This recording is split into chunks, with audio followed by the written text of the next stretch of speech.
ছেলের মন খারাপ দেখে বাবা জিজ্ঞেস করল, তোমার মন খারাপ কেন?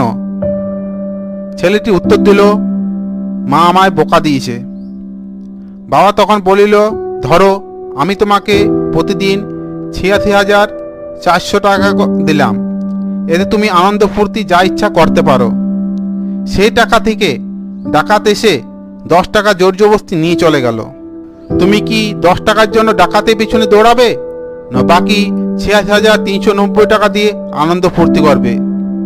ছেলে তখন উত্তর দিল, বাবা তুমি বোকার মতো বলছো কেন? আমি 10 টাকার জন্য ডাকাতের পিছনে দৌড়াতে যাব কেন? বাকি 86,390 টাকা দিয়ে আনন্দ ফুর্তি করব। তখন বাবা বলিল, ভগবান আমাদের 86,400 সেকেন্ড সময় দেয়, তার মধ্যে 10 সেকেন্ডের জন্য তোমাকে কেউ বোকা দিয়েছে, সেই জন্য তুমি 86,390 সেকেন্ড সময় নষ্ট করে দিচ্ছ।